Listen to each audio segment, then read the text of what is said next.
request the Chief Minister to move the resolution.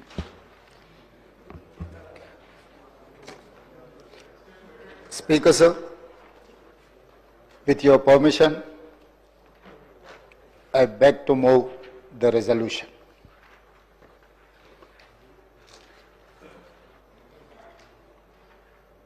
Lok Sabha నియోజకవర్గాల పునర్విభజన దశగా కేంద్ర ప్రభుత్వం చేస్తున్న ప్రయత్నాలు, అనుసరించబోయే విధానాలు, విధి విధానాలు, రాష్ట్ర ప్రభుత్వాలతో పారదర్శకమైన సంప్రదింపులు లేకుండా జరుగుతున్న కసరత్తుపై ఈ సభ తీవ్ర ఆందోళన వ్యక్తం చేస్తుంది. అన్ని రాష్ట్ర ప్రభుత్వాలు, అన్ని రాజకీయ పార్టీలు, భాగస్వామ్య పక్షాలతో విస్తృతమైన సంప్రదింపుల తర్వాత పునర్విభజన కసరత్తును పారదర్శకంగా చేపట్టాలని ఈ సభ కోరుతుంది. కేంద్ర ప్రభుత్వం నిర్దేశించిన లక్ష్యాలకు అనుగుణంగా జనాభా నియంత్రణ కార్యక్రమాన్ని సమర్థవంతంగా అమలు చేసిన రాష్ట్రాలకు పునర్విభజన శాపంగా మారకూడదు. జాతీయ జనాభా స్థిరీకరణ ఉద్దేశంతో చేపట్టిన 42, 84 మరియు 87వ రాజ్యాంగ సవరణల లక్ష్యాలు ఇంకా నెరవేరలేదని చెప్పుకోవాలి. జనాభా నియంత్రణ అమలు చేయడం ద్వారా జనాభా వాటా తగ్గిన రాష్ట్రాలు నష్టపోకూడదు. అందుకే నియోజకవర్గాల పునర్విభజనకు జనాభా ఒక్కటే ప్రామాణికం కాకూడదు. పార్లమెంట్ సీట్ల సంఖ్యను యథాతథంగా కొనసాగించాలి. రాష్ట్రాన్ని యూనిట్గా తీసుకొని ఇప్పుడున్న నియోజకవర్గాల సరిహద్దుల మార్పులు చేర్పులు చేయాలి. తాజా జనాభా లెక్కలకు అనుగుణంగా ఎస్సీ ఎస్టీ సీట్లను పెంచాలి. మహిళలకు రిజర్వేషన్లు కల్పించాలి.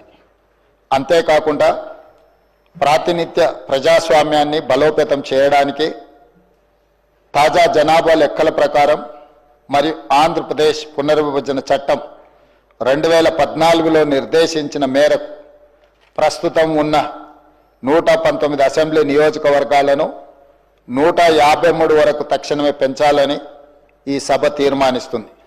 అందుకే అవసరమైన రాజ్యాంగ సవరణలను ప్రవేశపెట్టాలని ఈ సభ కేంద్ర ప్రభుత్వాన్ని కోరుతుంది. అధ్యక్ష, ఈరోజు దక్షిణాది రాష్ట్రాలు పార్టీలకు, ప్రభుత్వాలకు అతీతంగా ఈ దక్షిణాది రాష్ట్రాలలో ప్రాతినిధ్యం వహిస్తున్న ప్రజా సంఘాలు ప్రజా హక్కుల కోసం నిరంతరం, రాజ్యాంగ విలువలను కాపాడడం కోసం నిరంతరం ప్రయత్నం చేస్తున్న అన్ని శక్తులు, సంస్థలు ఒక ఆందోళనకరమైన పరిస్థితుల్లో చిక్కుకున్నాయి. దీనికి ప్రధానంగా ఈ మధ్యకాలంలో కేంద్ర ప్రభుత్వం పార్లమెంటు నియోజకవర్గాల పునర్విభజననే కాదు, పార్లమెంటు నియోజకవర్గాల పెంపుకు సంబంధించిన ప్రక్రియ మీద కూడా మాట్లాడడం మొదలుపెట్టింది. ఈ పార్లమెంటు నియోజకవర్గాల పునర్విభజన కానీ నియోజకవర్గాల పెంపు కార్యక్రమం అనేది జనాభా ప్రాతిపదికన జరుగుతుంది. గతంలో 4 సార్లు నియోజకవర్గాల పునర్విభజన జరిగినప్పుడు జనాభా ప్రాతిపదికన చేపట్టిన నియోజకవర్గాల పునర్విభజన విధి విధానాలే మన రాజ్యాంగంలో, మన విధానాలలో పొందుపరచడం జరిగింది. అయితే 1971 జనాభా తర్వాత నియోజకవర్గాల పునర్విభజన అంశం ప్రతిపాదనకు వచ్చినప్పుడు ఆనాటి ప్రధానమంత్రి శ్రీమతి ఇందిరాగాంధీ గారు జనాభా ప్రాతిపదికన నియోజకవర్గాల పునర్విభజన జరిగితే రాష్ట్రాల మధ్యల అంతరం పెరుగుతుంది, రాష్ట్రాల మధ్యల సుహృద్భావమైన వాతావరణం చెడిపోతుందన్న ఆలోచనతోనే రాజ్యాంగాన్ని సవరించడం ద్వారా 25 సంవత్సరాలు వివిధ రాష్ట్రాలలో ఉన్న నెంబర్ ప్రకారమే నియోజకవర్గాల పునర్విభజన చేయాలని ఆనాడు చట్టాన్ని సవరించారు. దాంట్లో భాగంగా 543 పార్లమెంటు నియోజకవర్గాలను ఇప్పుడున్న దక్షిణాది రాష్ట్రాలలో కేరళ, తమిళనాడు, పుదుచ్చేరి, తెలంగాణ, ఆంధ్రప్రదేశ్, కర్ణాటక ఈ 6 రాష్ట్రాలలో 130 పార్లమెంటు నియోజకవర్గాలు ఉన్నాయి.